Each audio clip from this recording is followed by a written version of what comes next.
Welcome back to another edition of listener-supported KPBS Cinema Junkie podcast. I'm Beth Accomando.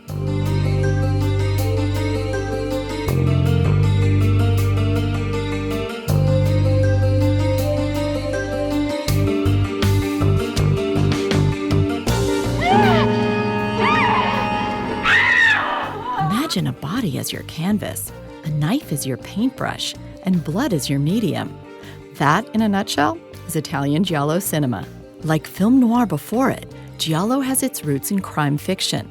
But American film noir was a black and white landscape where moral ambiguity thrived, characters spoke in terse exchanges, and plots were intricately laced with deception and betrayal. Giallo, by contrast, was all about garish, blood-splattered images, an excess of just about everything, and scripts that seem more concerned with sensory overload than in laying out a solvable whodunit. The word giallo translates literally as yellow, but it became synonymous with a particular style of literary thriller that got its name from the cheap yellow covers of the novels published in Italy in the 1950s and 60s. Being Italian, I feel comfortable saying that Giallo films reflect certain Italian traits, most notably going big and with a heightened sense of emotion. Giallo is noir, reimagined in oversaturated colors and filtered through the hyperbolic language of opera, which of course was born in Italy.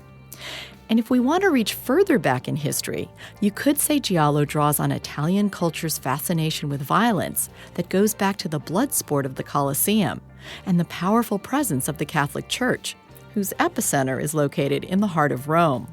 The repressive influence of the Catholic Church provides the kind of authority that just invites rebellion and resistance. So the two most defining features of Giallo, sex and violence, are intertwined in complex ways with Italy's cultural core. Giallo also turns to France to draw on the Grand Guignol style of theater for a healthy dose of lurid violence and disturbing themes. You'll also notice the influence of Edgar Allan Poe, Gothic horror, and Alfred Hitchcock in creating an atmosphere of dread and psychological horror. Appreciating Giallo is important in understanding the evolution of genre cinema, and its roots reflect filmmakers dealing with social changes and upheavals through their art. It's easy to dismiss Giallo as mere exploitation or as lurid and misogynistic, but that's only if you're looking at it in passing or on the surface. But Giallo represents a challenge and a provocation to repressive social norms and to cinematic expectations. It deliberately and slyly pushed people's buttons with its explicit violence, perverse sexuality, pulsing scores, and over-the-top style. It turned exploitation into art and seduced us with the beauty of horror. Basically, killing it with style. Italian Giallo cinema is something everyone needs to experience, at least once. It consumes you like a fever dream and assaults your senses with an audacious excess of style.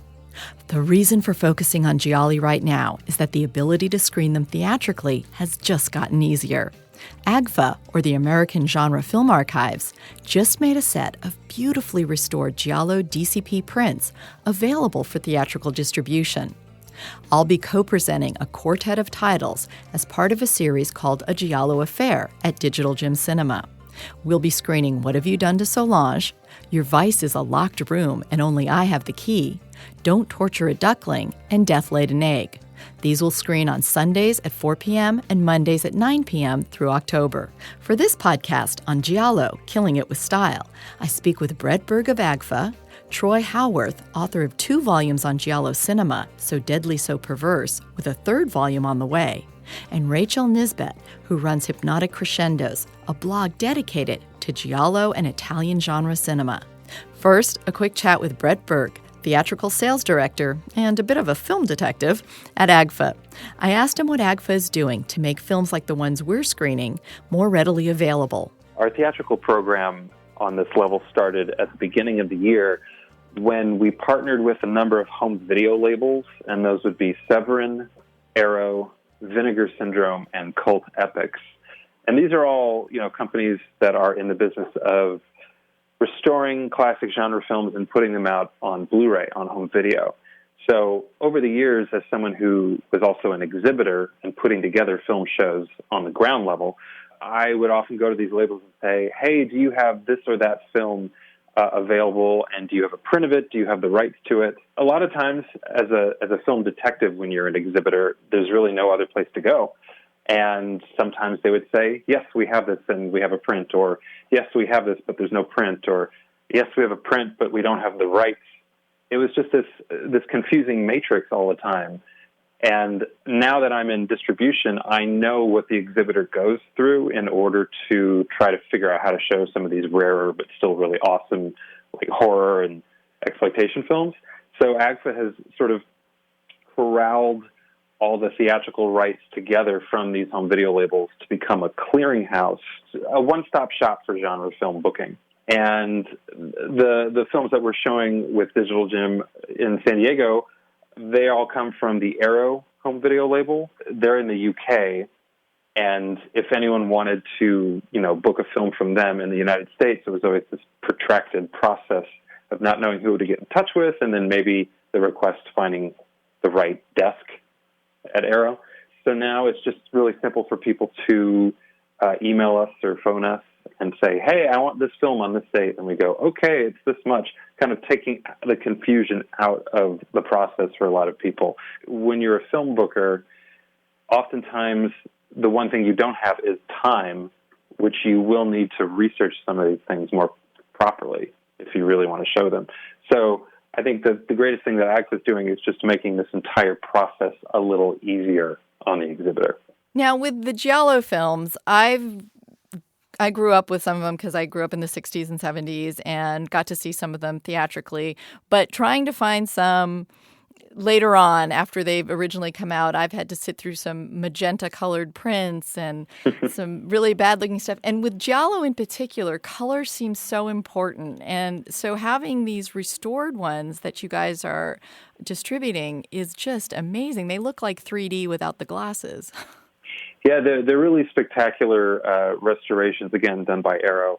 The color in these films is so important. I just saw Suspiria, the Dario Argento film, which played here in Los Angeles at Beyond Fest in a brand new 4K restoration that the label Synapse, I think, worked for 5 years on. And the comparison between seeing that in a kind of Willy Wonka, vibrant, insane color, and seeing a film that's kind of like through a macaroni and cheese filter, there's a distinct difference, and I'm really happy that we're able to. Well, basically, we're piggybacking on a lot of the restorations that these companies are doing for home video, and I think it's a really neat thing that we can get these films out to the public, not only in support of these home video releases, but hopefully in perpetuity. The part of the fun of going out to the theater to watch a genre film is to discover something, because a lot of these films just don't play on theater screens or haven't for a long time. And the fact that they're in pristine condition will definitely give people, I think, an extra edge when choosing an event to go out to, and then also, getting that hit of discovery off it. Seeing it with an audience, like being able to have a whole theater kind of respond to something that's very kind of visceral or that's, got a jump scare or something is always 10 times more fun than watching them on a small screen at home by yourself. The theatrical experience just simply can't be replicated at home. I know we all have really big TVs, and some of us even have projectors to get an image larger than what a TV would give you. But there's something about, again, going back to discovery, there's something about the discovery of a twist and turn of a movie with an audience that, and humans are social creatures. So we're predisposed to having these reactions in a group, and I just think that we all need to kind of get together with our fellow filmgoers more often than not. I'm glad that you're showing these movies because if you don't, who will? Well, and it's also interesting. Recently there was, I think, an article about what's the fate of classic cinema and old movies because Netflix doesn't have a large catalog of them anymore. And there was a study about millennials not caring about classic movies. But it does seem like there's a segment of the population and also companies that are helping to kind of fill this need. But it seems like there are these small cinemas and places that are interested in trying to keep that kind of classic cinema alive and cult cinema and get them into theaters and get them on a big screen so people can experience them sometimes for the first time like that. Yeah, I happened to be traipsing through Hulu last night, and they have a classic section, just like Netflix has a classic section. So immediately I go to it, trying to figure out, is there like a 50s musical I could watch tonight, or maybe even an 80s comedy?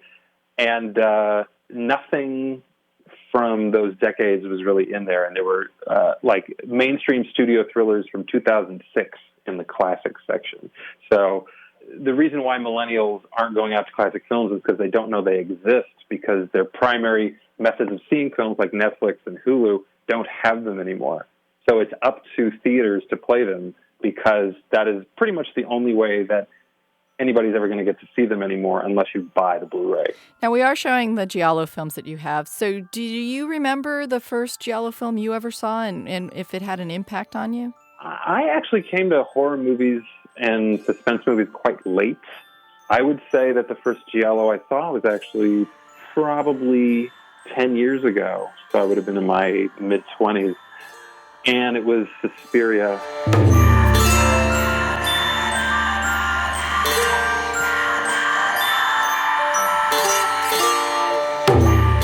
Actually, a combination of Suspiria and Deep Red, both by Dario Argento, because I was in an occasional band with some musician friends where we would do horror movie tribute sets. Mm-hmm. So the way that I got into these films is really the music, and I think that's, for most people, that's what anchors them in Giallos, is these intense soundtracks from both composers and rock bands, sometimes working together. So that was really my entry point into it, was not as a kid, not as like a young film fan, but as a kind of snobbish, high-fidelity video store clerk film fan. And to this day, the music remains some of my favorite stuff about the films. Yeah, that's where I really lose myself in the films, is in the soundtrack. Goblin. They did those Argento films. Those soundtracks were so intense and glorious.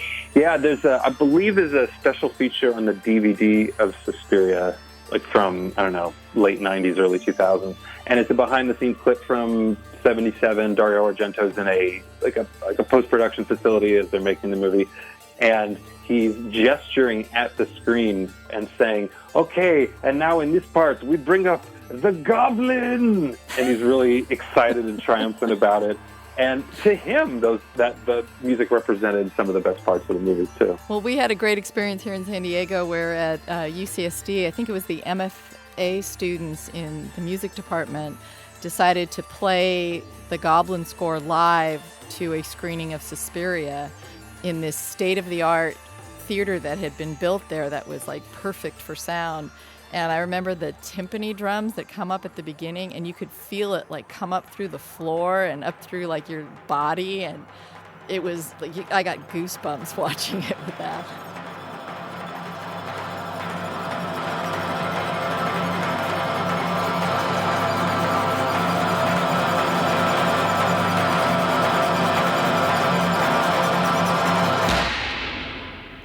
So is there anything else you guys have in your archives that you're excited about coming up? Big piece of film history that was lost is now found. It's a film called Take It Out and Trade from 1970, and it is the final directorial effort from Ed Wood. You know, Ed Wood of Plan 9 from Outer Space and Glen or Glenda, and, the subject of the 90s biopic with Johnny Depp. So his final film was considered lost since the 70s and has only had 1.5 screenings as of now, because it was never screened back in the day, and then in 2014 a really rough VHS bootleg showed up somewhere and was screened at Anthology Film Archives in New York.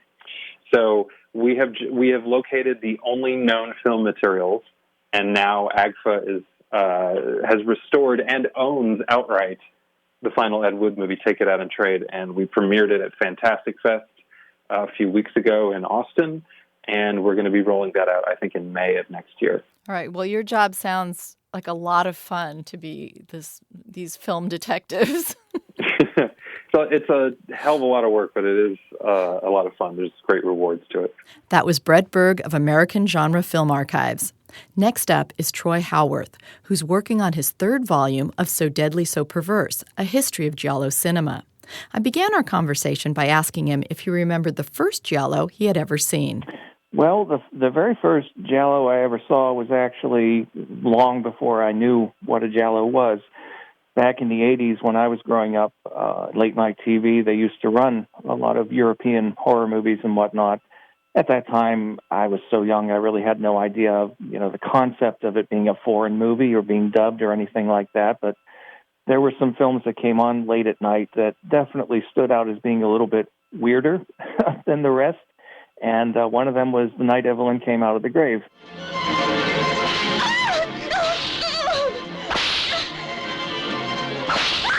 And that would have been my very first one. I don't know what kind of an impression it made on me at the time. It certainly would have been cut to ribbons on late night TV. Pretty much all the good stuff was gone. But that was the first one I ever saw, as far as I can recall. Not long after that, I also would have seen the American version of Dario Argento's Phenomena, which was cut down pretty severely by about a half hour or more and retitled as Creepers in the U.S. So those were my first ones. As to the term Giallo, I started, I guess, reading the Encyclopedia of Horror Films. I saw the term, but I had no idea what it was. I would have known how to pronounce it or anything like that. So it kind of stood out in my mind as something to explore a little bit more later on. But in the 80s and into the 90s, a lot of these movies were not easy to get a hold of. I think that's something that we're almost sort of spoiled for choice these days. So many of these films are readily available now, and we can see really nice copies of them. It's not the same thing as back in the days of, ordering a VHS for $30 and getting it in the mail, and sometimes it wasn't even subtitled, let alone uncut or right aspect ratio or anything like that. So although I saw a few of these movies early on, I didn't really get to see sort of the cream of the crop until much later on. So after you got to see some more Giallo and got to appreciate it as kind of a whole, what is it about Giallo that you love? There are a lot of things that I love about these films. One of them, they're very specifically of a time, specifically the 60s through the early 80s. They're still being made. There are still some people who are making them in Italy. I'm not talking about the kind of meta Giallo type films like Amer and The Strange Color of Your Body's Tears. Those are sort of art house tribute movies. There are still people, obviously Dario Argento isn't very active at this point, but into the 21st century, he's still made them, but they're not quite the same these days. There's a lot of things that have changed as far as censorship and as far as what audiences embrace and what they're willing to accept. They're just part of a time where there was something very, very lurid and very sensationalized about these films, which is very appropriate because they came from really basically the content and also the artwork of pulp thrillers that were published in Italy. The books and the stories and so forth that are known as Giallo books or Gialli, the plural in Italy, basically came from these lurid sort of pulp thrillers, although some of them were conventional, old-school Agatha Christie-style stories, too. But they all were published in these editions that had a yellow or Giallo slipcover or cover. And basically, the artwork on the front was always very lurid. It was usually a woman in, sort of lingerie being terrorized by a man with a big knife. Obvious symbolism there and very, very lurid. And the films capture that. The best of them are not only lurid, but they're also very, very stylish, self-consciously stylish. And I think another interesting thing about them, which is very off-putting for a lot of people, I've always said that a lot of people who are really into the sort of classical Agatha Christie style of thriller or even the Alfred Hitchcock style of mystery film, where there's a great deal of emphasis placed on logic, they have a hard time with these films because although they kind of pay lip service to logic in these films, by and large, they're movies where logic really does go out the window. They will pull very improbable plot developments out of the hat in the last second. And I think that's part of the fun, but that's something that's extremely off-putting for a lot of people. Another aspect that I really, really love is the music. Most Giallo films have either good soundtracks or exceptionally good soundtracks. And to tell you the truth, it's not uncommon to see a Giallo film that maybe isn't all that great as a film, but the soundtrack will stay with you for days and days. So those are some of the elements that really stand out for me. Now, you not only love Giallo, but you've written 2 volumes on it. The title is So Deadly, So Perverse. Why did you feel that was an appropriate title to kind of cover this genre? Oh, it just, it was one of those titles that sometimes you struggle to come up with a good title, and I didn't there. That came to me very quick. For one thing, it refers to a couple of specific titles. There was an Umberto Lenzi movie called So Sweet, So Perverse, and there was a Giallo, not a very good one from the 70s with Farley Granger called So Sweet, So Dead. So deadly, perverse, violence, sex, these are very key components in a Giallo film, so it just seemed to fit it like a black leather glove, so to speak. Yes. Now, you mentioned that Giallo comes from these lurid novels that had these yellow covers.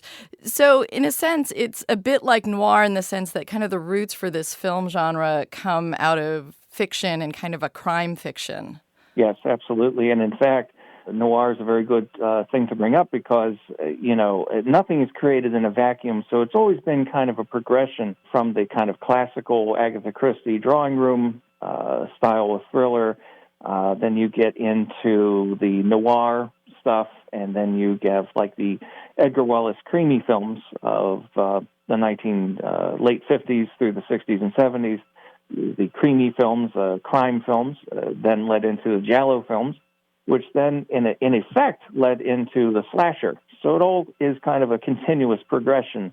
They all, in a way, kind of built on each other, although certain aspects became emphasized or dropped altogether depending on which particular subgenre you're talking about.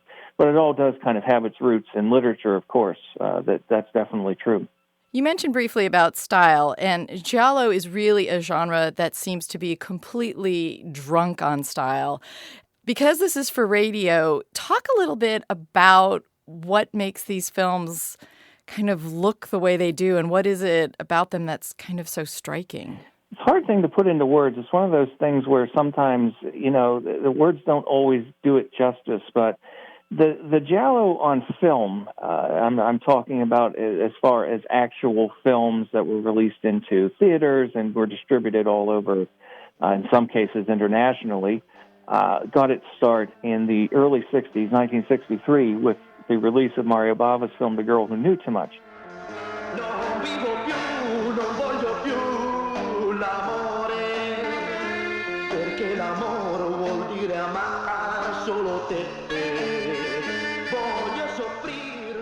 Which was obviously kind of a Hitchcock pastiche and parody. The title gives that away. But that was a black and white film. But then after that, Bava made a film called Blood and Black Lace. A house of high fashion, a dazzling whirl of elegance, of exotic, extravagant beauties. An adventurous journey into the devastating allure of the most sophisticated women and their intimate secrets. Suddenly, these lace curtains ignite a drama that will lacerate your emotions. Blood and Black Lace. Who is this shrouded, sadistic, sordid fiend who maims and murders? Why this bloodthirsty orgy, this holocaust of lives? Blood and Black Lace in bleeding color. A shattering, shivering, shocking experience. And that was in 1964 and was completely ahead of the curve in terms of what people were used to seeing at that time in terms especially of the violence. Even to this day, it's a very physically visceral and violent film. It's not that the gore is necessarily convincing. In fact, I think he really went out of his way to make it look a little bit stylized and phony, but there's a physicality to the killings in that film, a physicality that is extremely disturbing, and it still is to this day. So in a sense, it all kind of starts with Bava, and if you're familiar with Bava's films, you know that style is very, very key there. And he had a comment one time that photography in a horror film is 70% of the effectiveness because it creates all the atmosphere, and I think that's absolutely true. You can get away with a weak script in a horror film as long as you pay attention to the atmospherics and the style, the look of the film. Are the compositions interesting to the eye? Is the use of color interesting, and so forth? He understood that very, very well. So with his early attempts in the Giallo, he kind of set a template a little bit as far as use of color and use of in a way, it could almost turn into bad taste if it were not so tastefully executed, if that makes any sense. He was a man of great taste, so he knew how to make films that were stylized to an extreme, women wearing makeup and hairstyles that are just impossibly, in some respects, impossibly over the top and very, very stylish and very sort of haute couture. But it worked because he had an innate sense of style. Inevitably, a lot of the other people that followed in his footsteps didn't always get that. And so sometimes the films do end up looking very tacky and extremely dated. I don't necessarily think that Bava's films look dated, although they're very much of their period. Good taste doesn't really go out of style, and I think that was something that he understood, and certainly that Dario Argento, who came after him, understood as well. It's down to the use of color, very strong contrasts of colored lighting, reds, greens, blues, yellows, appropriately for a Giallo, and costuming that's very chic and stylish. Very important to emphasize that most Giallo films really are sort of focused on well-to-do people, the jet set, the upper class. They usually deal with upper-class perverts and deviants. You're not going to see a kitchen sink Giallo where it's sort of set among the sort of poor and disenfranchised. You get close to that with Lucio Fulci's great film, Don't Torture a Duckling, which is a very regional film and is set in a very poor mountain village. But at the same time, while you have all that sort of poverty and decay there, you also have Barbara Boucher walking through the film looking absolutely stunning. So it's kind of a contrast between the two things. It's all that attention to glamour, sexiness, style, the very carefully choreographed lighting and camera work. It just creates something that is completely unlike what you see. I'm not one of these people who dislikes modern cinema by any stretch of the imagination. I think there are always good films coming out, but more and more when I go to see films, I just find myself thinking that most filmmakers have forgotten how to make a really good-looking movie. You mentioned Hitchcock. What were some of the influences that were felt on the Giallo films? What were some of these Italian directors kind of watching or reading that kind of influenced those early films? Well, Hitchcock obviously was a huge influence. Fritz Lang, I would say, Robert Siodmak, who was another great German director who came over to Hollywood. There was a big influx of German directors who came to Hollywood in the 30s and 40s for obvious reasons. And people like Siodmak, Billy Wilder, Fritz Lang, and various others had a very fatalistic kind of point of view that came across in their movies. And I'm sure it was influenced a lot by some of the things that they had been through. So the film noir films that we think of the 40s, the great ones, obviously, like Double Indemnity, and The Lady from Shanghai and The Spiral Staircase. The Spiral Staircase really is one of the huge influences in many respects. That is a film that doesn't get discussed as much as it should in this context because so much of it is there. The claustrophobic setting, the storm raging outside, the assorted characters behaving strangely, close-ups of eyes, very stylized lighting, a psychosexual killer on the loose. It's all there in 1946. So a lot of those things came from those movies. Again, obviously Hitchcock was almost a genre unto himself in the same way that we talk about Giallo films. A lot of people almost talk about Hitchcock as kind of a genre because he perfected the suspense film in many respects. So films like Psycho and also Clouseau's Diabolique, which Diabolique was a huge influence on a period of Giallo films in the late 60s through the early 70s, movies that I call sexy Gialli. Those are movies that are more kind of dealing with psychologically fragile characters being driven mad by unscrupulous villains, as opposed to the body count movies that Bava popularized. Well, I shouldn't say popularized because it wasn't popular at the time, but kind of created with Blood and Black Lace. So those were definitely huge influences on the genre. And the Edgar Wallace creamy films, produced by Rialto beginning in 1959, and they really continued through the early 1970s. As a matter of fact, a couple of Giallo films were co-produced by the company Rialto Film in Germany. And so these Giallo films were sold in Germany as Edgar Wallace Creamies. And so films like Seven Bloodstained Orchids and What Have You Done to Solange and Double Face were sold in Germany as Creamy films. So it all kind of, the circle of influences really closed in perfectly in that sense. You mentioned that Mario Bava's first film, first of these Giallo films, The Girl Who Knew Too Much, was black and white. A lot of the films you mentioned, Psycho and Diabolique, are black and white films. So being Italian, I want to say that it seems like the Italians went to kind of be influenced by these films and suddenly go like, wait a minute, black and white isn't quite stylish or flamboyant enough. This is the country of opera, and like we have to just go bigger. And it just feels like they needed to add their own flavor to those films, and kind of like that's what helped make this genre unique. Absolutely. I mean, The Girl Who Knew Too Much is a very good film, and it's a nice it's a light film. It's actually a very lighthearted movie, especially compared to what happened. In a way, it almost feels a little bit quaint, and it's beautifully shot in black and white. I mean, Bava really understood lighting altogether, whether it was color or black and white. But he definitely, I think, really came into his own as he embraced color. I mean, Black Sunday was the first feature that he directed entirely by himself, and it's one of the most gorgeous-looking black and white movies.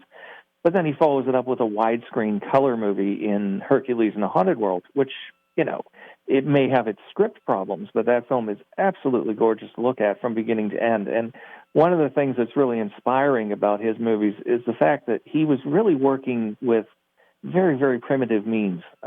He really put his years of training on the job, so to speak, as a cinematographer and a special effects artist to great use by, he was able to make movies on a dime that looked like they were $1 million. And that was an extraordinary thing that really kept him very much in demand.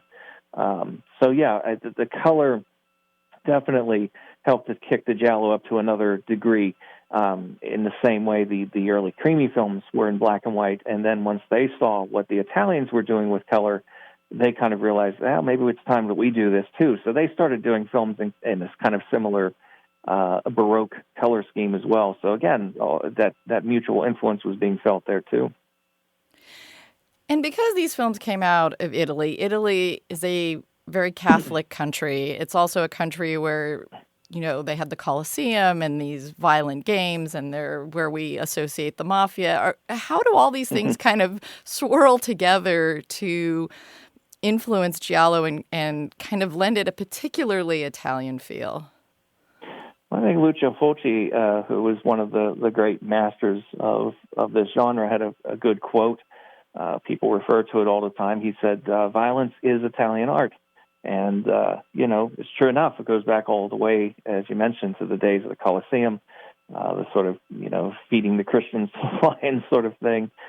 It is, as you say, it is a Catholic country, although the religious conviction and attitude of some of the filmmakers was very ambiguous. Bava described himself, for example, as being more of a pagan at heart, although his sister was a mother superior in a church, so he was also very superstitious. I don't know much about Dario Argento being a particularly religious person. Lucio Fulci was very ambivalent about religion, as you can see in Don't Torture a Duckling, for example. So there is that kind of notion, I guess, of something that is so much a part of the culture that it's almost force-fed to you, and that can result in rebellion. People get tired of the dogma being sort of jammed down their throats. So sometimes they were able to work that through in their art. The emphasis on the very glamorous aspects, the sexual aspects and so forth, and the violence. I mean, it sort of comes together in a very explosive way. And it's something that, inevitably sometimes people find these films to be misogynistic, and I can understand that. I think it's probably true in some cases, although I would not describe for example, Mario Bava as being a misogynist filmmaker. I think he actually frequently had very interesting and well-delineated female characters in his films. Lucio Fulci was notoriously, I don't know if it's even accurate to say he was misogynistic. I think he was misanthropic in many respects. I don't think he really liked people very much. But you'll see female characters in his films that are very sympathetically drawn, so it's not a constant. And I'd say the same thing with Argento. If in Bird with the Crystal Plumage the female characters aren't terribly well drawn, that's not true of his later films. And frequently, by the time you got to something like Deep Red, for example, really it's Daria Nicolodi who saves the day in many respects. She's the one who really pulls David Hemmings out of the fire, literally at one point. So there's this kind of battle of the sexes things going on, which, again, coming from a very traditional Catholic country where I'm sure at that time there was a tendency to sort of think of women as being subservient and, they should know their place kind of a thing. Some of these films actually were rather progressive in their views, even if they, inevitably for the sake of exploitation, they also objectified the females as well.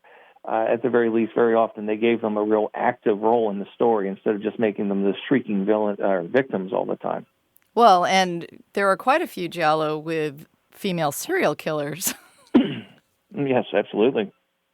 Absolutely. And Argento obviously had that quite a few times. So, I mean, again, they are cast in different ways. You'll have female sleuths. I mean, it goes all the way back to The Girl Who Knew Too Much. The title says it all. Leticia Roman in that film is an extremely likable and resourceful and capable heroine. John Saxon, as the Italian sort of macho doctor, thinks that he needs to save her, but he's the one who always ends up getting himself hurt, and he's always injuring his hand and being made to look silly in many respects, whereas she's quite capable. So I think some of the knee-jerk reaction against these films, as is often the case, is based on a kind of sketchy and generic understanding of them as opposed to looking at them more seriously and more in depth. And what would you say are kind of the staples of a Giallo? What are the things that, not to necessarily look to the stereotypes, but what are the kind of things that people might associate with these films as being very key to defining what they are? Well, I think one of the big things is definitely an emphasis on very stylized murder set pieces. It's been said that especially a film like Deep Red the murder scenes almost play like little music videos in a way, sort of showing off the music of Goblin. Very choreographed, very self-consciously stylish, not necessarily realistic, but very expressionist in many respects. So I think the I don't want to say celebration of violence because that suggests something that I don't think is quite accurate, but the way of finding a kind of macabre beauty within horrific sequences. It's been said, for example, I know that Tim Lucas has referred, for example, to how Bava in Blood and Black Lace would pan from, a scene of horrible violence to something really beautiful. So you have the girl who's killed at the beginning of the film being dragged away, and then the camera pans and shows a stone cherub that's sort of passively watching the scene. It's just this sense of some kind of eerie beauty that's being found within the sequence. So the violence, the murder set pieces, the sexiness too. I mean, a lot of these films are openly erotic. Whether they're successful at that or not is very much open to interpretation, but they kind of push the envelope. And I think that's kind of the key thing here is they tend to be over the top in that very Italian way. Italians tend to be very expressive people. They don't tend to be very understated. So it's very different from the British school, for example, which tends to be a little bit more reserved and stiff upper lip, whereas these films tend to be much more extravagant. And I think that's a big part of what makes these films very, very, either very, very interesting or very, very off-putting, depending on your point of view. And they also kind of, maybe they weren't the first films to do this, but very key in a lot of them is as you mentioned, the hand in a black glove and the masked killer and in a trench coat. I mean, that figure seems to be prominent in quite a few of the films. Oh, absolutely. Well, it didn't start there, as we say, but at the same time, that template is set in Blood and Black Lace. Specifically, you have the killer with the black hat, the black trench coat, the black gloves. And what I found very interesting in that film was a very conscious decision to have him wearing a almost sort of white nylon mask. And it's been remarked that that can be interpreted as being like a blank screen, like a cinema screen. So you can project whatever you want to project onto it. It's every bit as disturbing and distinctive to me as, for example, the Michael Myers mask is in Halloween. It, of course, was seen by Dario Argento, and when Dario Argento came along later with The Bird of the Crystal Plumage, he emulated that to a certain extent. He didn't use the white mask, but the same basic, the hat and the trench coat. And to an extent, sometimes it is, if you think about it a little too much, it does get a little bit silly. There's the great sort of audience deception at the beginning of Bird of the Crystal Plumage, which I won't say too much about because I don't want to spoil for people who haven't seen it. But if you think about it too much, it's like, why is that person dressed like that? It doesn't really make a lot of sense. It's not raining out. It's apparently a beautiful Roman summer night. So why is this person dressed like that? But it's not so much, again, it's not the logic, it's the effect. And that was very deliberately done and actually very, very clever because it goes against audience expectations. You mentioned that finding them initially for you and for a lot of people were these bootleg tapes or difficult to find copies, or sometimes it was, my introduction to them, they were all dubbed. They all had that same kind of flat dubbing to them. So, but that was kind of a lot of Americans' first introduction to these was kind of through that filtered, either censored and dubbed and kind of in strange forms from what their original shape was. Oh, absolutely. And some of them were really mutilated. I mean, Deep Red came over to America and was cut down to, I think, 89 minutes, 90 minutes, something like that. I mean, it's a half-hour footage gone. And, I remember reading the review of that film in the Leonard Maltin Film Guide, and they said it was stylish but nonsensical. Well, no wonder it was nonsensical. A half hour's missing, So I don't even know if whoever reviewed it wasn't Maltin himself. I'm sure whoever reviewed it for that book, if they were aware of the fact that it was missing as much as it was, to see these films in really rough form. Sometimes, I know the first time that I saw Blood and Black Lace, for example, it was a VHS copy that was very, very pale. And it didn't impress me as much as all that when I first saw it. It wasn't until I saw a version with really good color that I realized, oh, boy, this film is really, really something. Take away the visual quality, and you definitely lose something very significant in the movie. As to the dubbing, of course, at that time in Italy, really with some exceptions, through the 80s, these films were shot not silent, but they were shot with an eye towards dubbing. A lot of the sound stages in Rome weren't soundproofed. If they would go on location, they didn't worry about dogs barking, planes flying overhead, things like that. The American actor Brett Halsey told me, for example, about working with Riccardo Freda and how Freda would bring his dogs to the set, and because the camera would make this loud whirring noise, frequently the dogs would sit there and howl. And it took him a while to get used to that until he realized that, this is just the way they do it and they're going to dub it. So, just go with the flow and don't worry about it.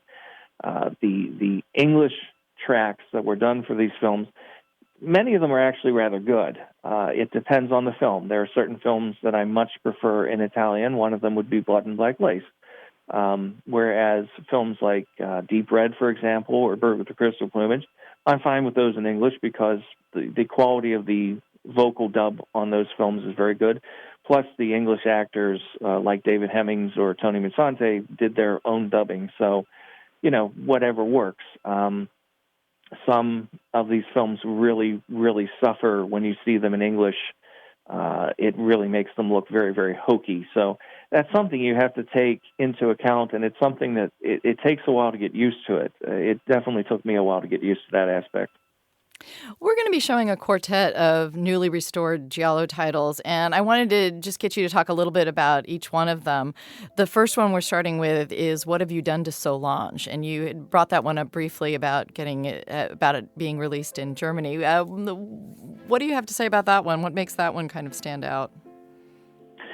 Well, What Have You Done to Solange was, as I mentioned, it was co-produced by a German company, and so it was sold in Germany as an Edgar Wallace film. They said it was an adaptation of an Edgar Wallace story called The Case of the New Pin. Has nothing to do with the story, of course, but it's a very, very interesting film. It's directed by Massimo Dallamano, who is one of the really unsung masters of the genre. He didn't direct a lot of films because he died rather young, unfortunately. He was, I think, 59 or 60 when he died in a car crash. A very gifted cinematographer. He had filmed the first two Clint Eastwood westerns for Sergio Leone, and then he moved on to directing some of his other films. He did other Giallo films as well, like A Black Veil for Lisa and What Have They Done to Your Daughters? So he was pretty well versed in this type of film.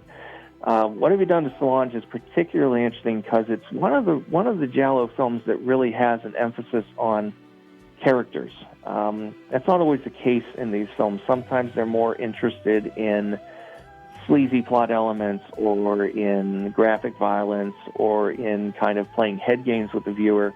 This one takes the time, I think, to really establish some characters who are very complex and very interesting and very well acted as well. It's got a very good cast. If you're familiar with these films, there's some very familiar actors, all of them doing very good jobs in it, I think. It has a beautiful score by Ennio Morricone, and of course, Dallamano being a great cinematographer in his own right, it is inevitably a good-looking film, photographed by Aristide Massachesi, who's better known as Joe D'Amato, the great sort of sleaze king of Italian cinema. So it's one of those great representative titles that you can show a novice and kind of give them an idea, because the story is very lurid in some respects. It has some very shocking elements and sequences in it. It could potentially be a little offensive to some viewers, I'm sure, depending on their point of view on certain topics. But it's a good, well-plotted, and extremely well-directed and acted movie. It kind of packs in a lot of the different elements that make these movies really appealing. So I'd say if you haven't seen one before, that's as good a place as any to start in some respects. The next one we're showing is one of my favorite titles, and that's Your Vice is a Locked Room and Only I Have the Key.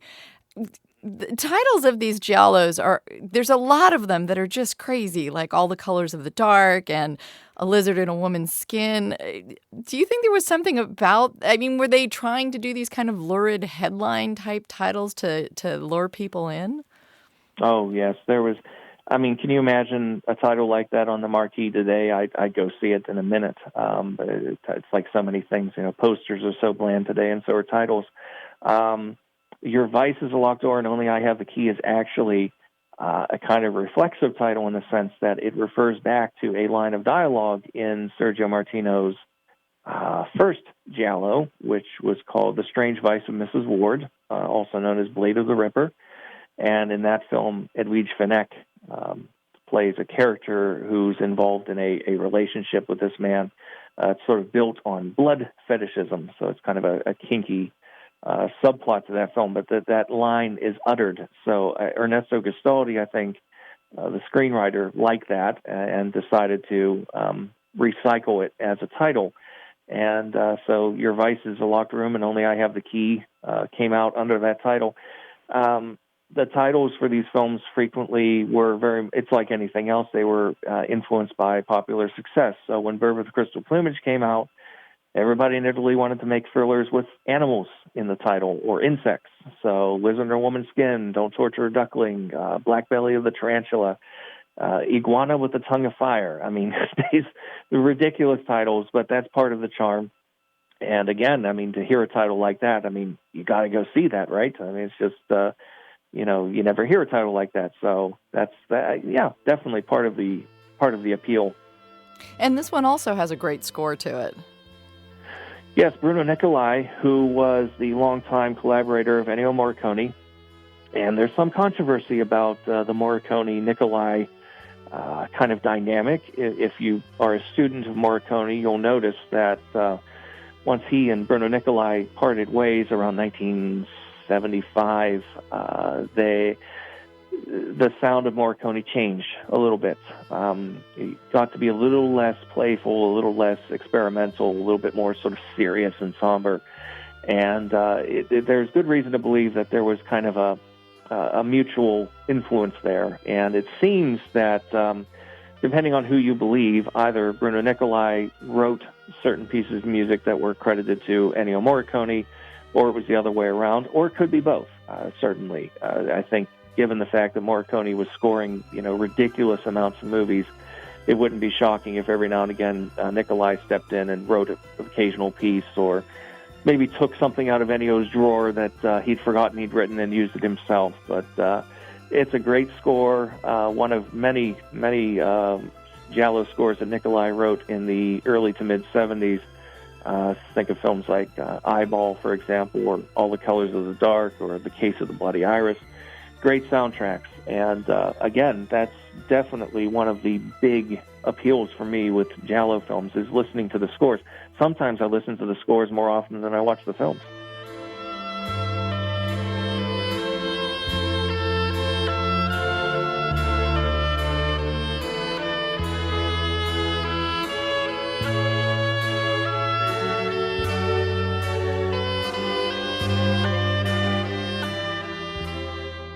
Well, next up we have a Lucio Fulci film with a great title again. You mentioned it once before, but Don't Torture a Duckling. And you mentioned that this one has a slightly different kind of feel to the setting, but this involves Catholic Church, witches, superstition.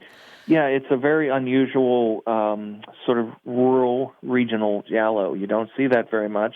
The only other one I can think of off the top of my head was a Pupi Avati film called The House with the Laughing Windows.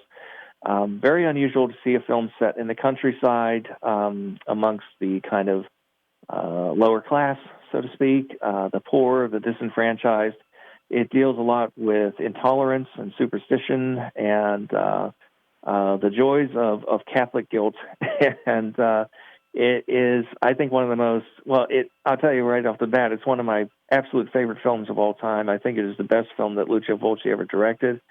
Fulci himself would refer to it, along with a movie he did called Beatrice Cenci, as the best work he ever did. I'm certainly not going to argue with Lucio Fulci, so it's another one of those films that was titled the way that it was because of the popularity of Argento's films, his early films like Bird with the Crystal Plumage and Four Flies on Gray Velvet, so it has that kind of animal title. It's a very, very complex, very intelligent, and very provocative movie. When I think of Fulci versus Argento, I tend to think of Argento as very sort of cool and aesthetic, and Fulci is very angry and foaming at the mouth, and this movie really gives you that sense of his passion. It has a sequence in it, which I don't want to spoil for anybody who hasn't seen it, but it's both horrifying and absolutely heartbreaking, and every time I see it, I wince, and then it sort of brings a tear to my eye. It's one of those scenes that just it shows both his capacity for showing really, really nasty violence, but at the same time, a character that is so pitiable and tragic that you can't help it. It pulls at your heartstrings. So it's a great little movie. And then the last of these four films we're showing is Death Laid an Egg, which features French star Jean-Louis Trintignant. Yeah, that's a weird one. That is an art house Giallo, if ever there was one. It is truly very bizarre. Jean-Louis Trintignant, who is one of my favorite actors, did 3 Giallo films in the late 60s, and I know for a fact he hated at least one of them. He referred to So Sweet, So Perverse, yes. He's referred to that as the worst film he's ever made. I don't agree with him. I think it's actually pretty good, but I don't know what he thinks of Death Laid an Egg. Death Laid an Egg is one of those movies that you tend to either really like it or really dislike it. The first time I saw it, I did not like it at all. I thought it was arty to the point of just being pretentious and incomprehensible. I've grown to like it a great deal. It's a very, very unusual film. The film's director is definitely not a conventional kind of Italian journeyman. His name's Giulio Questi, kind of very left-leaning Marxist filmmaker. What's the matter? Just an impression, that's all. I've never seen such an expression as that one over there has in her eyes. It's real weird. I see what you mean. She's been around. No, that's not it. It was indefinable, almost a capacity for cruelty, suffering and causing suffering, to degrade herself and someone else. Came from the Pasolini school and couldn't be bothered with making a conventional thriller, but it has thriller trappings. It is a giallo, but at the same time, it is absolutely unique. And, the title, there again, I mean, how many films would have a title like that? It definitely makes you curious to see what it's all about. Jean-Louis Trintignant, of course, and also Gina Lollobrigida. So very interesting cast, and one of those movies that, whether you like it or not, I don't think you'll ever forget it. It's definitely a bizarre little movie. And it has mutant chickens as well. Now, what you're going to see are the designs for some new posters, which the studio prepared under my direction. Of course, the designs are my own, but the inspiration came from the president of the association. I'm trying a new method of approach, presenting a whole new manner of treating your product. In the past, we always used to think of the chicken as not much better than a country cousin instead of an integral part of society. And now we want to try to conceptualize the chicken as the principal actor in the drama of modern life. Here you see the chicken as an engineer. Here is a doctor. Here is the politician. Here is the businessman. And here as the soldier. Why not? Mutant chickens and just, lots of ennui and, people hating their lives and plotting and scheming against each other, as you would if you were raising mutant chickens. In your books, you cover Giallo, kind of the full breadth and span of it. So what were kind of the peak years of it, and when did it fall into decline? The Giallo is interesting in the sense that usually a lot of these genres died off at some point or another, and usually how they die off is the same way. If you think back to the old Universal horror films of the 30s and 40s, for example, it ended with Abbott and Costello. It ended with parody. So the spaghetti westerns, which were hugely popular, there were hundreds of them made in the space of a relatively brief period of time. I mean, it's an insane number of movies were made. And, of course, a lot of them weren't very good, but the best ones are quite brilliant. They got into parodies, the Trinity films, and even Mario Bava did a parody called Roy Colton Winchester Jack. So that went down that particular tunnel. They were very popular, and then they died out. The Giallo film really never died out. It's still kind of there. They're still being made very, very sporadically, but they're still kind of cropping up every now and again, especially on Italian television. It all kind of started in 1963. It didn't really start to take off at all until around 1968. There was a movie called The Sweet Body of Deborah with Jean Sorel and Carol Baker, which was surprisingly successful. And then Umberto Lenzi made a few films with Carol Baker, movies like Orgasmo and So Sweet, So Perverse, and those were also popular. But then, of course, Dario Argento, Bird with the Crystal Plumage, 1970. So really, 1972, 1973, around that period of time, there were a tremendous amount of Giallo films made. Very, very quickly, very rapidly. These were not films that were designed to be really taken all that seriously in many respects, at least most of them. They were kind of product that were being churned out. So you'll have some good ones and you'll have some bad ones. But, obviously people like Argento and Fulci and Bava, although Bava didn't really follow it through much into the 70s. He kind of went down different avenues at that time, but I think they took their work a little bit more seriously than some of these other directors did. They were very popular for a period of time. A lot of people went to see them. They even cross-pollinated with other genres. So there were some spaghetti westerns that were kind of Giallo films as well, and Poliziotteschi that were Giallo films as well. the decline, basically, I think in a way, 1982, you saw the release of Lucio Fulci's New York Ripper, which is reviled by many people. I think it's a great film myself, but it is very, very controversial for obvious reasons. If you've ever seen it, it is exceptionally nasty and very deliberately so. But also at that same year, Dario Argento made Tenebrae, which is kind of the great self-reflexive Giallo. It's a Giallo about Gialli. And in a way, it was almost like there wasn't much left to be done with it beyond that. But that also coincided with the general decline of Italian films because of television.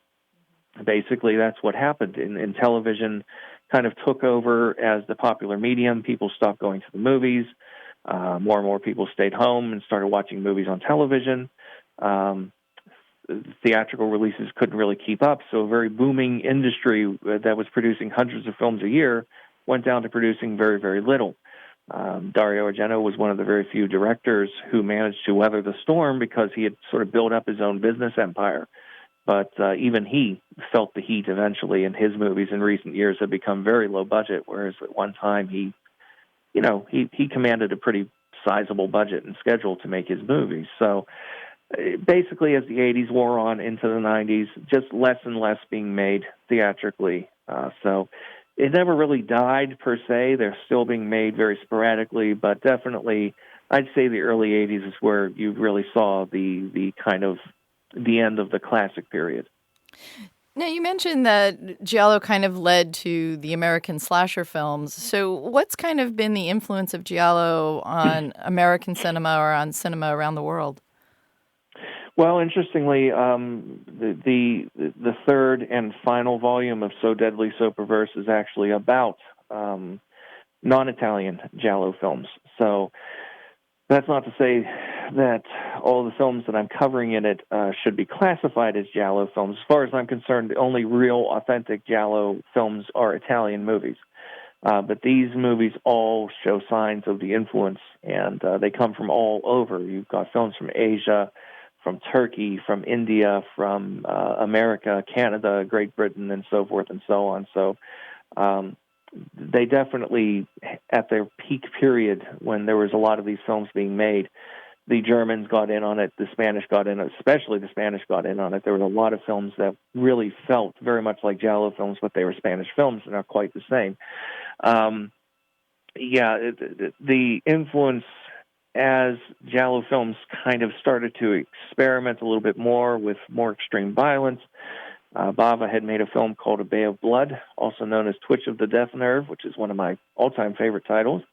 And it basically was the template for movies like Friday the 13th. You have a group of characters, including the usual kind of horny teens, gathered together in the woods in a remote location, and somebody's picking them off one by one.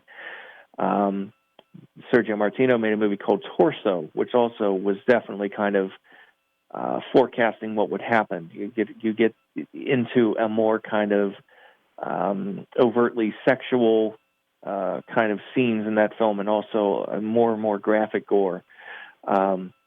It all kind of culminated in the late 70s with John Carpenter doing Halloween, and John Carpenter was explicitly paying homage to Dario Argento. He said that Halloween was kind of his tribute to Dario Argento because he loved his films. And so even if you listen to the Halloween theme, it's very reminiscent of the Deep Red theme. And, of course, the Deep Red theme is also reminiscent of Tubular Bells, which was in The Exorcist. So, again, there's all these kind of influences around. As the slasher film took over and became more popular, the Giallo films started to feel a little bit more and more like slasher films. So a movie like The New York Ripper, you could classify that as a slasher movie for sure, but it's also a Giallo. It's got the usual tropes. Then something like Michele Soave's movie Stage Fright from 1987, you could classify it either way. I put it in my book as a Giallo. In some respects, I questioned myself on that because it's not really a mystery. You know who the killer is. It's more about, how he's doing it as opposed to who it is. But it fits into the same basic template. So, again, it's sort of the snake that eats its own tail. It's all these influences all over the place. And it kind of becomes muddied and indistinct after a certain point. So is your third volume out yet? No, it is finished. As far as the writing is concerned, it's been submitted to the publisher, but it's a matter of when they get around to putting it out, so to speak. I don't know if it'll be out this year. I kind of doubt it, so probably look for it in 2018. All right. Well, thank you very much for talking about Giallo. It's a genre that I love, and I'm so happy to be able to share some of these films here in San Diego. Oh, absolutely. Thank you for asking me. That was Troy Howarth, whose third volume of So Deadly, So Perverse will be available soon. And finally, I get to speak with Rachel Nisbet, author of a blog dedicated to Giallo and Italian genre cinema, Hypnotic Crescendos. I felt the need to interview her when I saw her Twitter profile, and she described herself as a Gialli fiend. I asked if she remembered the first Giallo she ever saw. Yeah, I do. It was just over 10 years ago, and I must have been about around 17 at the time. And I was introduced to the genre by my ex-boyfriend. So he gave me a copy of Tenebrae, and it sat on my shelf for about a year, because I usually just ignored his movie recommendations. But then one evening I had a huge fight with my parents, and in typical teenage fashion, I stormed upstairs and decided to watch a horror film. So I grabbed Tenebrae. I've read all your books, Mr. Neal. The book deals with a murder committed with an old-fashioned open razor, right? This girl, too, was killed with a razor, and your book's pages stuffed into her mouth. Can I ask you something? If someone is killed with a Smith & Wesson revolver, do you go and interview the president of Smith & Wesson? I'm not even thinking I would like it, and I was just completely blown away by it. I'd never seen a horror film like it. It kind of eschewed all the tropes that I associated with the genre. And I was just in awe of how stylized it was, and the use of bright lighting, the brutalist architecture and the fashion and all those wonderful set pieces. And I loved the literary element of it as well and the final twist. So the very next day I grabbed my sister and we went and watched it all again and just kind of fell in love with the genre from there, and sat out all the different directors, the rest of Argento, Gialli, and Fulci and Bava's and Martino's films. And that just continued over the next 10 years, really. So when you watched that, did you have any idea of what Giallo was at that time or what that kind of film was going to be like? No, I didn't really have any idea. I mean, I'd previously watched Suspiria, so I kind of knew of Dario Argento and a wee bit about Italian horror. Like, I'd heard of zombie flesh eaters, but I didn't know anything about Giallo or the conventions of it. I didn't even really know much about slashers or other types of horror films other than the kind of obvious entries that most people know at that age. So it was quite like a revelation for me because I was just completely new to it. What was it about that film? Do you remember anything specifically about that film that just hooked you? Was it from the very start of it, or was there a particular set piece in it that grabbed you? I think just from the start, really, it just kind of took hold. It wasn't, kind of what I usually associated with a horror film, and especially the way it was shot, very bright light, and it had quite a creeping atmosphere, and just the way that, the synths are used in it, and the use of color and architecture, it was just very unusual to me, and it just kind of instantly grabbed me for the rest of the film. Now, this is for radio or for broadcast, so we can't show any images from Giallo, which is such a shame, but talk a little bit about that visual style. I mean, we just showed Blood and Black Lace here in a nice 4K restoration on a gorgeous screen, and it was better than 3D. I mean, those colors just popped. The visual style is so distinctive, and I think that's the main reason why people fall in love with the genre as opposed to horror films from other countries, because there's a very distinct Italian style when it comes to Giallo. And people kind of associate that Blood and Black Lace, the very colourful lighting, again, in Tenebrae, the very stark lighting. So lighting is always kind of a crucial element of the films, but also because these films are kind of from the early 70s, late 60s, they have such striking modernist design. So the sets themselves are filled with just this wonderful modernist furniture and wallpaper, and everyone's decked out in these incredible fashions. So it's really visceral from, in terms of film techniques, as well as set dressing and all that kind of thing. And as you said, it just looks amazing on the big screen, and there's so much for the eye. So although the murder mystery elements of the genre are really important and engaging, I think, the distinctive style is what draws people in a lot of the time. Well, another thing that seems key to a lot of these is the music tracks, the scores. They especially with like Dario Argento, I mean, these scores were just so riveting and can stand on their own. The music's a really crucial element. I'm not really an expert in any means on soundtracks. I know other people that are a lot more well-versed in them, but there's quite a lot of variety, especially like the Ennio Morricone scores. I think they're, something really special, as you said, from Argento's Animal trilogy, just the way the music's used and how Morricone develops suspense through them. And then you've got the more kind of bossa nova style soundtracks with like Rizzardo Toni and Bruno Nicolai, and then you've got like the Goblin scores, the prog rock, and the synth element, and some of the later 70s ones and early 80s films, if you define them as Giallo. So yeah, music has a big part in building that kind of atmosphere that's so distinctive to the genre.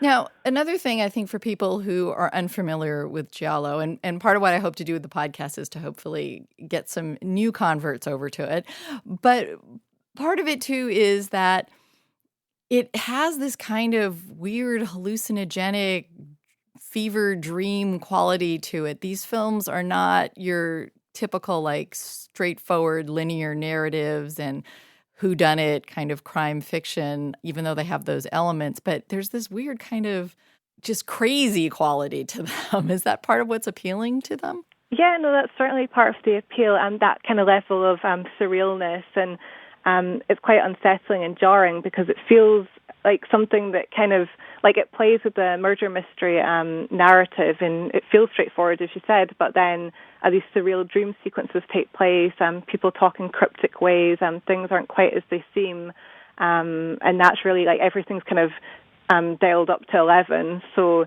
you get this really strange quality to the films, which kind of makes them more engaging than, as I said, if it was a traditional murder mystery. So I think people really enjoy that element of them as well. I certainly do, especially, like something that's like Don't Torture a Duckling, which is quite classic in its setting, a rural setting, but has all these very strange, almost surreal-like moments in it, and a lot of hysteria and insanity in them. Now, a lot of times as a woman, I get asked about these films saying, like, how can you watch these films? They seem so misogynistic because so often it's young women or beautiful young women who are being murdered in particularly gruesome ways. But do you ever get that question? And how do you kind of put Giallo films into that context or defend them against charges of being misogynistic? Yeah, I mean, I get this all the time. I get a lot of messages on Twitter and social media, and people kind of go like, why do you like these films? You're young women. I think the culture at the moment, it's very much,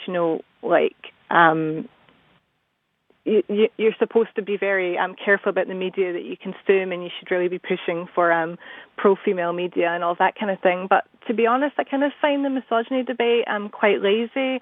Sometimes I think people trot out the same rhetoric about the Giallo and how misogynistic it is, and I don't find that to always be the case. I think horror films in general kind of suffer from that misogynistic tag, and people don't really delve into them and really consider why they might actually be quite empowering to some women. And I think you can't really view films from the 1970s and 60s through a modern day lens anyway, especially from the Italian culture, because I mean that's different from my own culture, and I'm sure it's different from yours. But I find there to be a lot of powerful female characters in the Giallo. One of my favorite actresses is Niamh Navarro, aka Susan Scott, who's known for her work with director Luciano Ercole. And she always played really feisty roles, and she'd be kicking out against men, and like for example in Death Walks at Midnight, she'd be throwing abuse at men and throwing rocks through the window, and she wasn't your typical kind of damsel in distress character. She really owned kind of who she was and did what she wanted. I always found that quite empowering. And then again, her character in Forbidden Photos of a Lady Above Suspicion, she plays this sidekick character who's really sexually promiscuous and goes out drinking into nightclubs, but who don't see her get killed off for that, and she's not judged for her proclivities. It's shown as, a good thing that she's like that. And I think there's lots of characters like that in the genre. I know there are a lot of women who are killed, and that is problematic. I'm not going to sit here and say it's not problematic as a genre, but I think there's a little bit more to it. And I think like with the likes of a film like New York Ripper, I don't necessarily think that's misogynistic as people always argue that it is. And for me as a woman, I enjoy the genre, and I don't feel like I shouldn't because of certain issues with it. Well, it seems like also since it does come from Italy, which is a country that's very deeply Catholic at its core, that films that deal with sexuality in kind of a rebellious or way, kind of break with some traditions and stuff that can feel kind of progressive at the time that they were coming out. Yeah, exactly. And I mean, to talk about the films that you're showing, like What Have You Done to Solange? I mean, that kind of masterfully shows the savagery of teenage girls and shows them in quite a realistic light. I mean, I went to an all-girls school, and it's kind of like uncanny, some of the stuff that goes on in that, but also has like a fairly nuanced, sympathetic look at, teenage women and some of the hardships that they go through. And I think, there's something quite groundbreaking about that, just to show female sexuality. And it's not always in that Catholic kind of, no, this is wrong and you shouldn't behave like that. I think some of the films have quite a sympathetic view, or at least they show that the world's changing. And again, you find that in Don't Torture a Duckling, and Patrizio's character, played by Barbara Bushey, who's kind of demonized by the local villagers for wearing short skirts. But I think Fulci was always saying, society is changing, and it's that modern versus the traditional. Mm-hmm. Well, and another thing, which is not necessarily talking positive role models for women, but one interesting thing is that there were frequently, or not frequently, but there were on a number of key occasions, female serial killers in these films, which, is something they talk about now, that there's not that kind of diversity in that respect. But those Giallos, frequently the women were kind of the ones pushing the narratives forward in that sense. Yeah, and they were orchestrating kind of the events of the films. And I mean, like the kind of big famous Giallo, The Bird with the Crystal Plumage, plays on your perceptions of who's the victim and who's the killer in these scenarios, and it kind of plays upon your assumptions of that to deliver a brilliant twist at the end. And there are quite a few films that do that. And I think, like as a modern audience, it doesn't maybe seem that shocking to have a female killer, but I mean, it must have been quite shocking at the time to kind of reveal women in that way. And I know in some ways you're saying, like, it doesn't portray women in a positive light, and obviously it doesn't if they're killers, but it shows that women aren't necessarily, these, like, pretty young things, like playthings, and they're not as innocent as they might appear. It's, they can be either or a mix of the two. I wanted to get you to talk a little bit about the 4 films that we're going to be showing, just so people can get a little preview of them. So the first one is What Have You Done to Solange? And you mentioned that this is set in a girls' school. So what did you find memorable about that film? What I find memorable about What Have You Done to Solange is that it's a lot more sympathetic than a lot of Giallo. It really kind of goes into the characters, and it's got quite a bittersweet ending, and the motivations of the characters and the plot and how things develop, I think, is kind of fascinating. And characters seem almost like cardboard cutouts or tropes at the start, and then they develop, and you kind of see softer sides to them. And I think I don't want to spoil it for anyone that's not seen it, but I think just the ending and how that comes about is really powerful, and it's probably the most emotional Giallo for me, the one that's resonated with me emotionally the most. What have you done to Solange? Well, she killed him the same way as the others. Have you any clues, Inspector? This is the 3rd murder in 3 weeks. Is it true, sir, that Rossini was having an affair with Colonel Finkelstein? He just isn't a killer, and far less a sex maniac.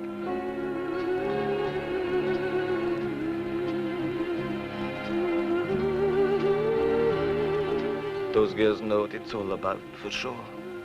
Only 16 and surrounded by secret boyfriends, petty jealousies, orgies, and lesbian games.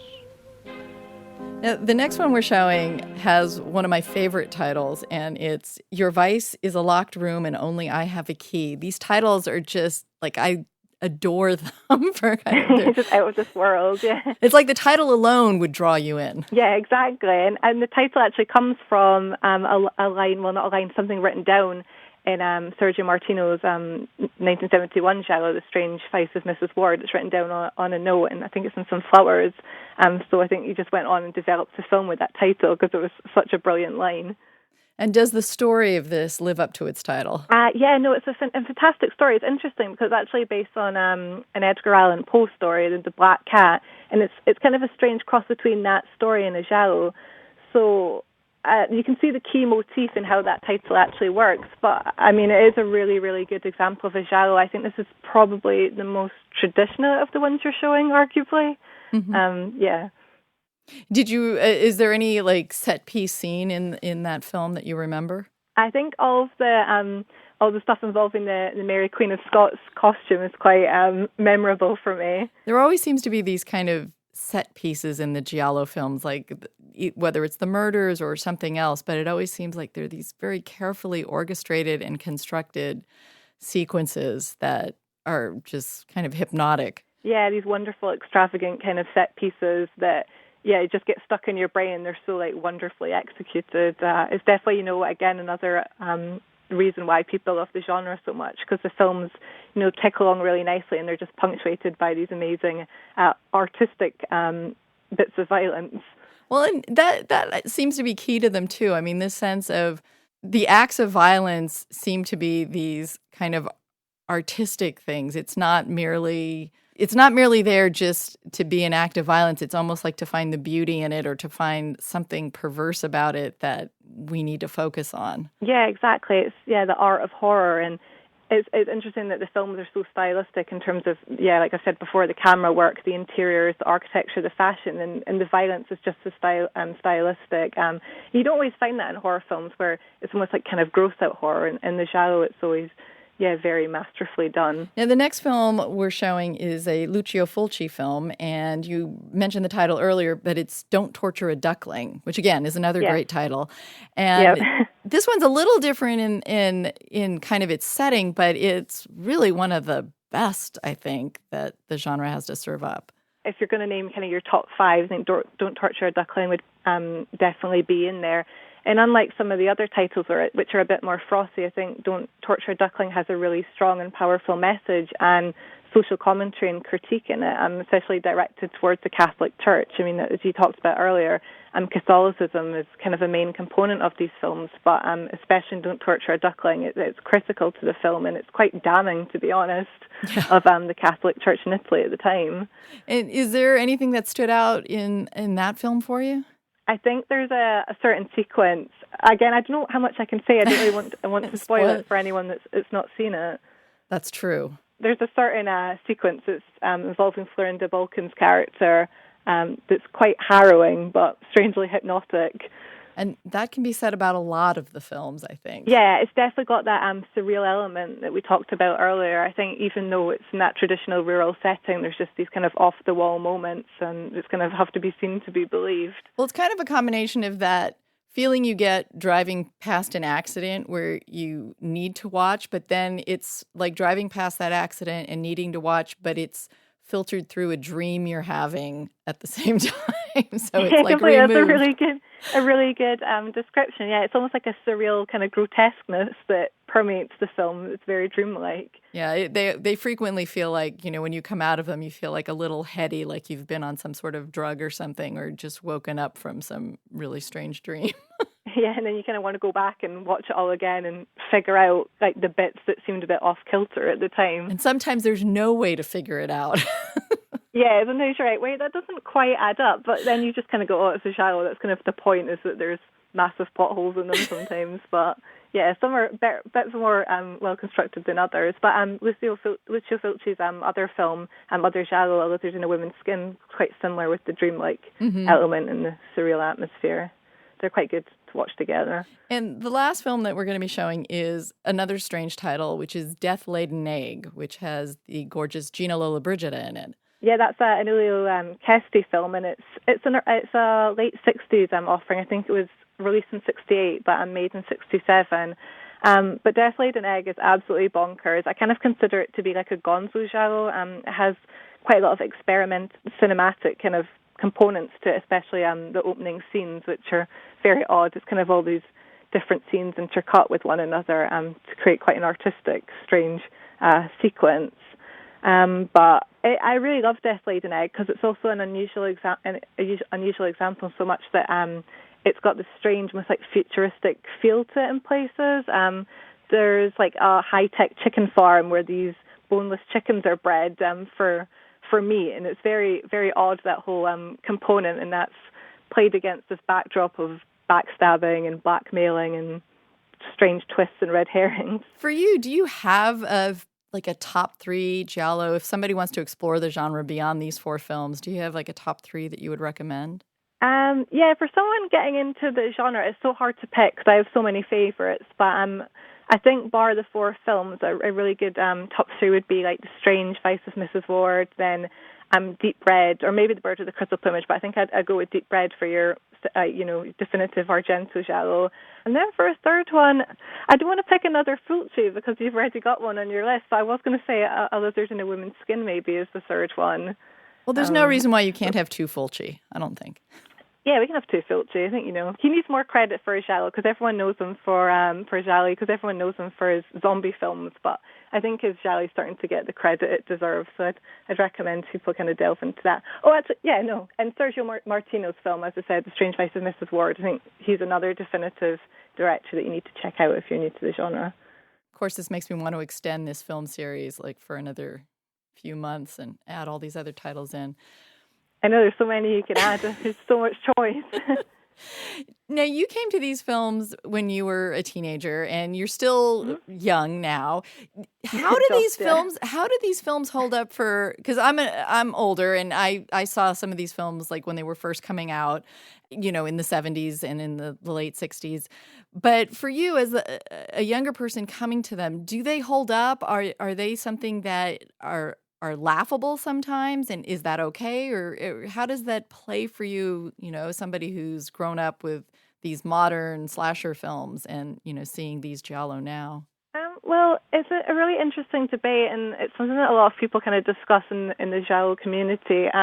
Even though I'm quite young, I've never really found them something to be laughed at. I mean, there's funny elements and some intentionally funny elements, and then there's some moments of, props and various things that just don't look very good and they kind of get a wee chuckle. But I never really thought they were that funny. I think they hold up. Stylistically, they're wonderful, and the plots do hold up, I think, to modern viewing. And I don't really find it like something to watch and laugh at. I know a lot of people like to go to old films and laugh at the fashions or laugh at some of the kind of problematic things that men might say or do to women. But no, I think myself and a lot of other people do really just appreciate them for what they are, and you kind of just bear in mind that it's from a different era and kind of adjust some of your expectations or viewpoints to suit. But I do know there's a lot of events where people like to go and laugh at the films and things, so it really just depends on the person, I think.